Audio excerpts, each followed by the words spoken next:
Welcome back to day 94 of our chess journey to 1500 ELO on chess.com. So yesterday we hit 1450 once again. I think this is the second time. If we win this game, it will be our highest rating so far. So let's just go on ahead here and find our opponent. We get Goni 1448 from Bangladesh. We'll play 1d4 as per usual. So which response will we see here? We get this. We'll play our typical Queen's Gambit.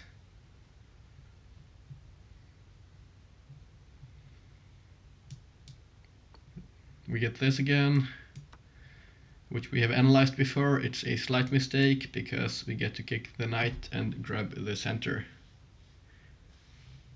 And if the queen were to take, we could kick it with the knight and get a free tempo.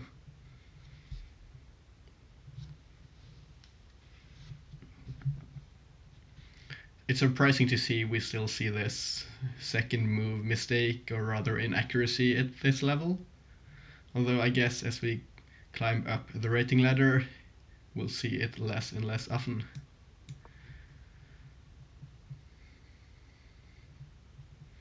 So where does the knight go?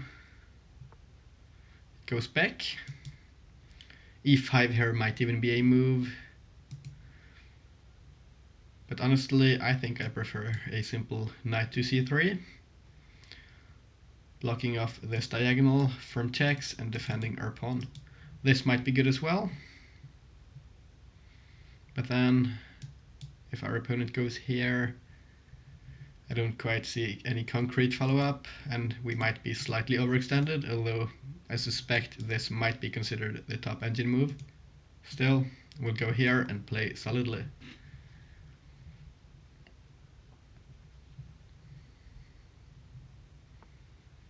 The bishop comes out. Honestly, in this kind of position, Ben Feingold might come to hate us, but I would like to argue for f3 here, supporting our center pawn on e4,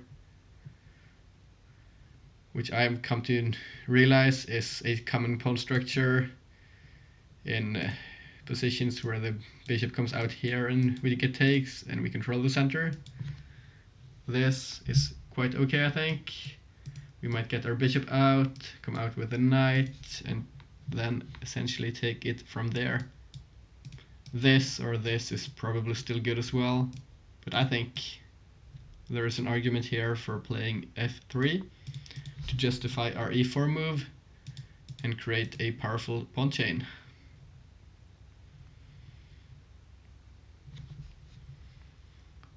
Now let me have a quick look here. This does not quite do the deal, because we'd have to come up to trap the bishop, and we don't get there that quickly. This and this doesn't quite work. We have this check, but there is no concrete follow-up, I think. Or there might be. If this is played, we win a piece like this. So this might force this move, although I don't quite know whether this is good for us or not. It kind of forces our opponent to play passively with the knight here. This disallows this, which might hit this pawn, but if this is played, I think we want this either way.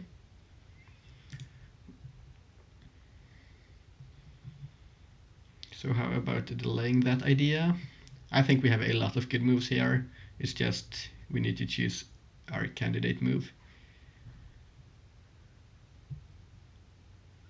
We have this as well, hitting this.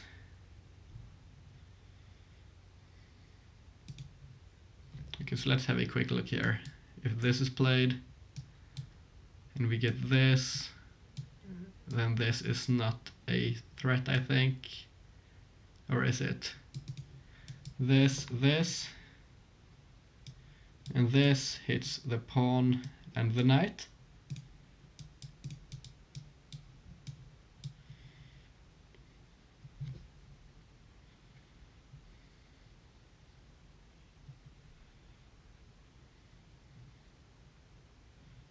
But there's just this, I think. And I guess we can take here and we have a strong center, but I don't quite know whether this is preferable here or not. So instead, I'd like to bring this bishop out to this diagonal.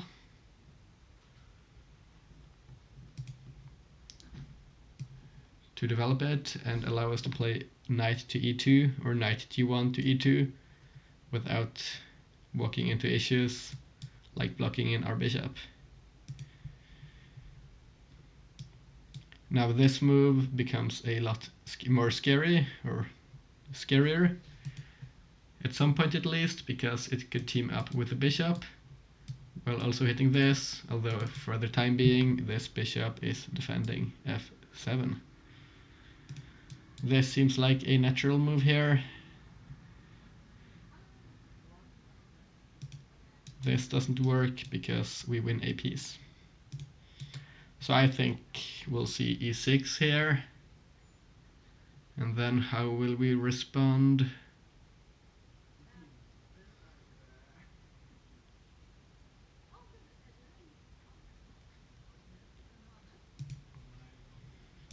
Let's see, e6. This does not do a whole lot here, I think.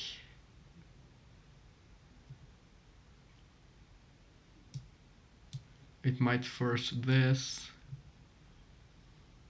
This doesn't quite work. At least I don't see it working. I don't see any concrete follow-up here. We might need more pieces if that's going to be our position. Or if we go for that kind of an attack. I'm also sitting here and arguing with myself whether I should go here or here with this bishop. This hits this pawn, for example, although it could just be pushed at some point. This hits the knight, but we could easily get pushed back. I don't quite know which diagonal is best. Although there might be an argument for going here because of e6 being the best candidate move for our opponent probably, which might force them to pin themselves and then play this, which I think they are both natural moves. So it's not as though it will hurt our opponent a whole lot, but it might interfere with some plans.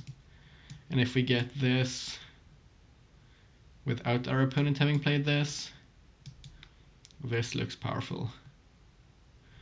This looks quite powerful.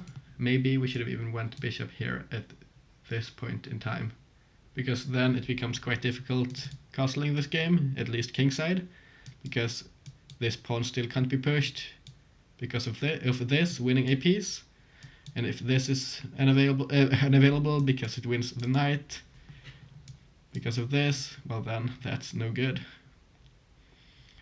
Well, this pawn is pushed, which was expected. Now, which move do we go for? This, or this? I don't see a third candidate move, or fourth rather. There might be an argument for this move, but I do not quite see our idea here at least. Maybe this and just launching a killer pawn storm. But then I think our opponent could have the option here of castling kingside, or queenside rather, and then where do we castle? I think we might have overextended if we go g4, or g4, h4, although the computer might disagree. An immediate h4 might be dangerous for our opponent as well, I was going to say, because it threatens this immediate trap, although this could be met with this.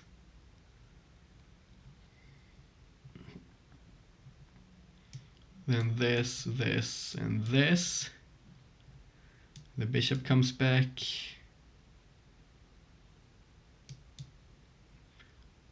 Or we get takes. Then takes, and this knight is pinned.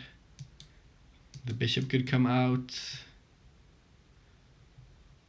We could come out here, and I guess we're in for a ride. But this, I think, is a bit more difficult to evaluate than the simple pin here. But I don't quite like this. I don't feel like we have accomplished anything here, although I might just be mistaken. It might just be a good position.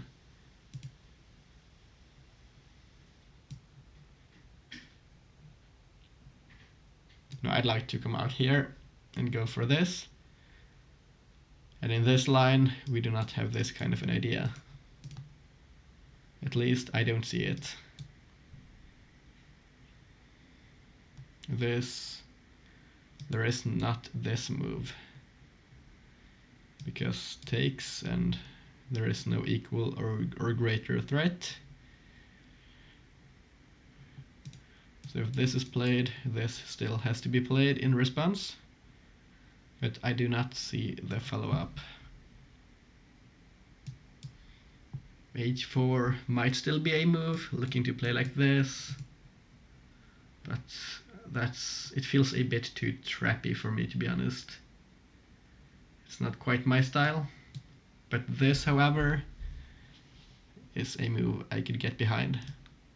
Because I think we have a more concrete threat on e6 now, paired with our bishop now. Because of this, and well, our opponent defends, I guess. If we take, and take, is this good? Is it good?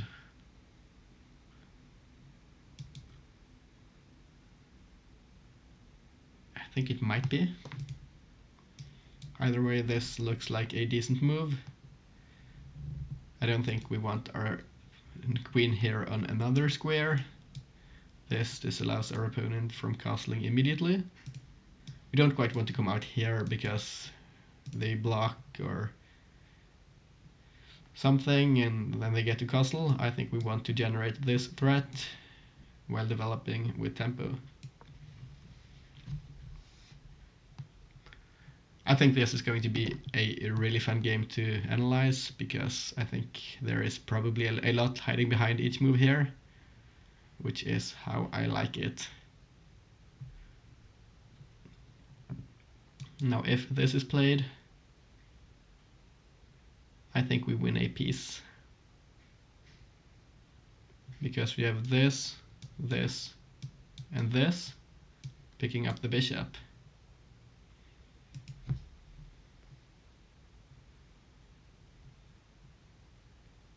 Yeah, it seems like it works.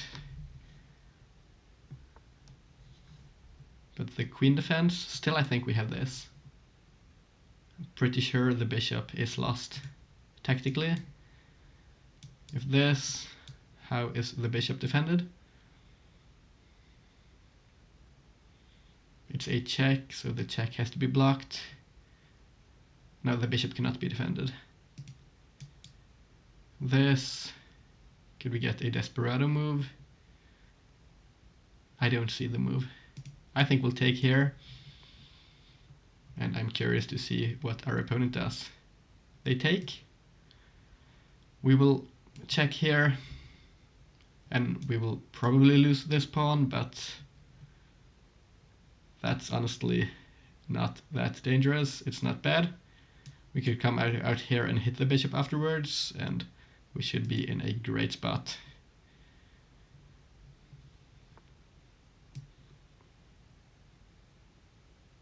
Let's take. We'll lose this pawn, but that's expected. This prevents this from, or rather, this prevents this from forcing our pawns apart, and we will also get one move closer to castling. So this is most likely the best move here by a great margin, because this is not playable. Otherwise, this pawn is pinned, but because the queen here defends it, we don't have that move. So we're up one piece for a pawn. which is absolutely fantastic. This, and I think our opponent might have to move the bishop because they do not want to lose another piece or trade another piece while already down material. However, there is this move which might be annoying, trying to disallow us from castling. If it's played, we'll try to find the best response, and just as I like to say, take it from there.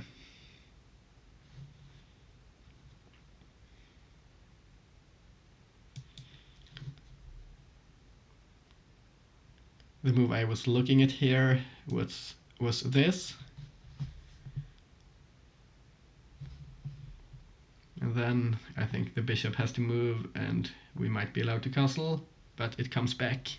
And I think this is a step in the wrong direction. We do not quite have this move, because the bishop could just loop around and our opponent is still going to castle. I don't think we can disallow castling here, which it would have been nice being able to do so, but I do not quite see how we do so. This knight can jump in at some point. It does not have a concrete threat just yet, although it might at some point.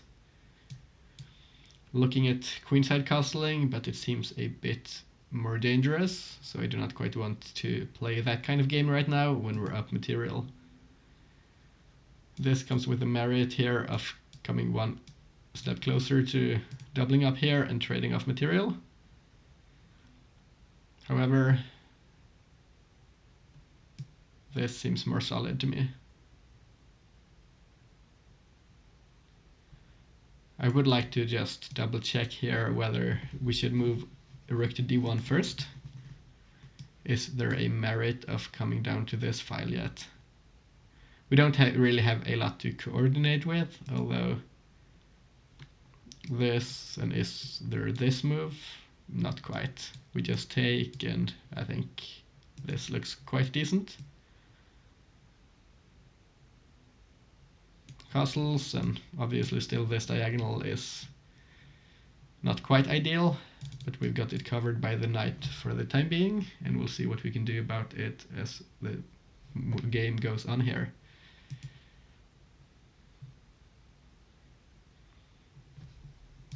If this, we take here, or do we?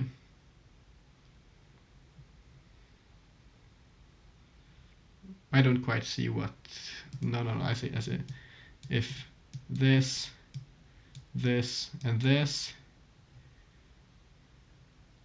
I think we just, or could we hit this bishop? No, because this pawn covers, so maybe I don't see. No, we could come here. No, then the queen takes, never mind, but I don't think we have to force the issue here either way. It's just nice to have a look at our tactical possibilities. So we should dodge this diagonal at some point. Currently our knights are doing a good job of just that, but this is annoying. Maybe something like this at some point. Although I guess the first piece to move might just be the rook. This looks, I don't quite know whether it's annoying or not. Is this strong? I don't think so, to be honest. It just feels like an empty threat. But our opponent jumps in here, hitting our bishop.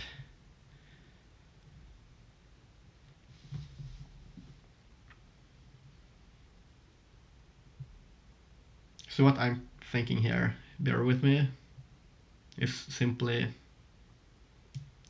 rook here. If takes, we abuse this king positioning again, and we pick up the knight. I don't see a way of intercepting that idea, although an immediate bishop here might be okay as well, although this would be played. But still, I think I like to trick our opponent here into trading off another piece, especially their active knight. I don't see any threats of a queen trap here, which was my other concern, but in the absence of a queen trade, this, this,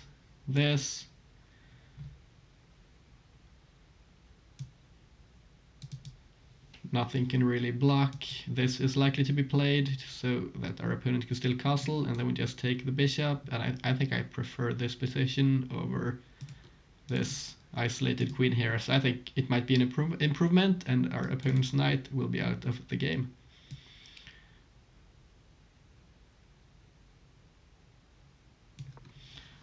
So let's come here. Don't want to spend too much time. We'll go for this.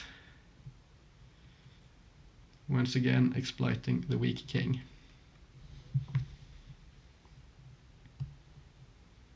And now, as an extra, a bonus here, we also got the d-file.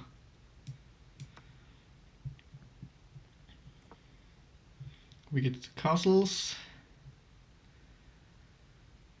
I think we just double here on the d-file. We have 2 knights for a bishop. Can't come down here.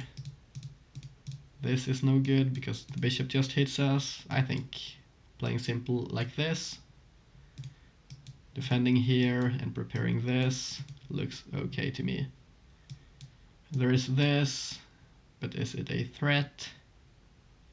Not really. I think we just even come forwards, and I don't see our opponent's next move. Let's come up. We have 4 minutes left. If we want to win this as easily as possible, we'll do so by just trading down material. The endgame here should be quite trivial, although we cannot play too quickly either, at least not with this many pieces still on the board. Still, I think this looks like a safe move and a logical move. I think this seems too weakening. We can come down here, and I'm pretty sure some pawns will fall here. The bishop can't come back because we take it there. Can't come here because we have extremely good control over this square. Let's come up. Couldn't have taken because it just loses material because the queen is defended.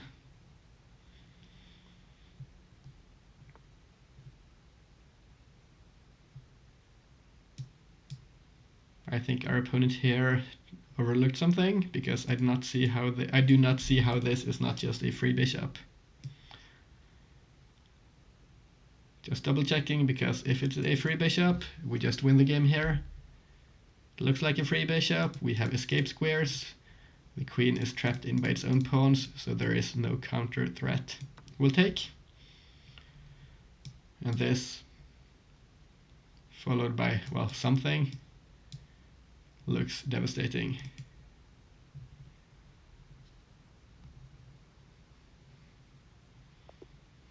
Our opponent resigns, and this is the game, guys. Our highest rating so far, 1457. I see you had a blunder. Let's have a look at it. Thanks for the game, Goni1448 from Bangladesh.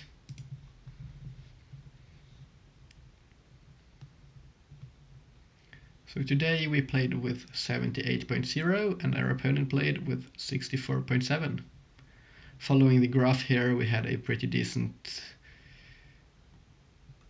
lead here at some point, although we did lose some of our advantage at some point, almost blundering. Oh, sorry, I should not have went all the way up here. That's unintentional.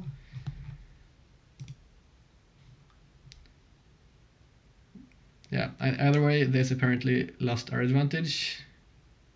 Try to play too tactically. We will have a look at this in the game review.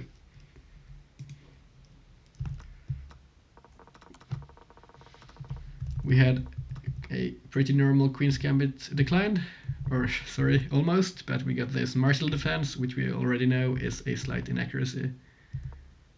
This was apparently already decisively losing. How come? Let's say this was played. I guess we just bully the pieces and grab a lot of space. Even this, it's not as easy to calculate, to be honest. I thought this was a concrete way of playing it as well. It's the third engine move, at least at this depth.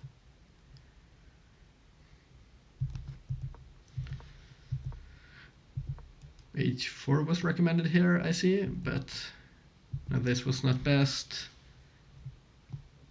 Queen to b3 was a good move. Should have apparently played it. We did after a couple of moves though.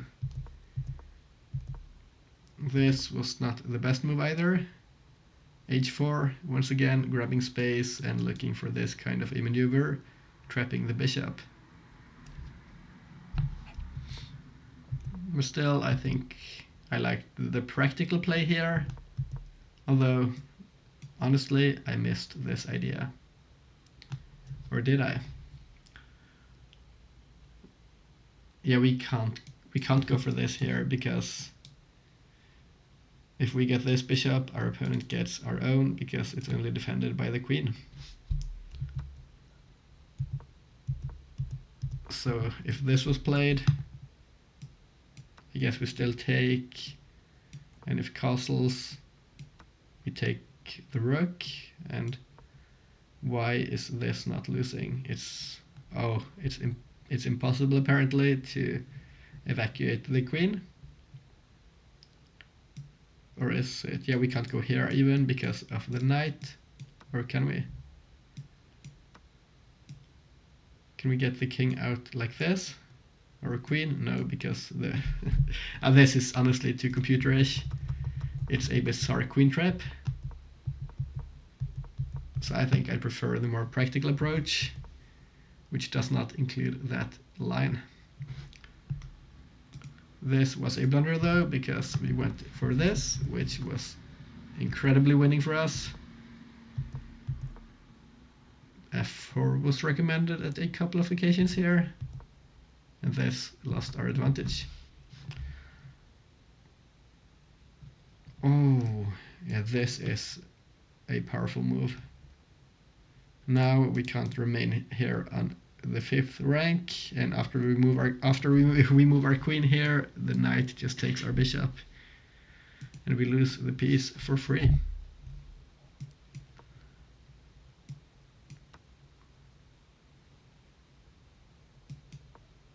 And if we follow the line, I guess we do have a slight advantage, but this was not ideal. I missed this entirely, so did our opponent. Still should not have played the rook move, but I didn't see there being a response. The in-between move here was quite powerful, incredibly so. There is no tactic here, as is revealed by the evaluation bar.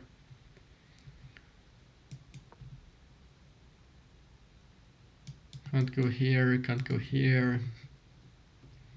Well, that's a pretty nice tactic. Luckily our opponent did not spot it, and we got the knight.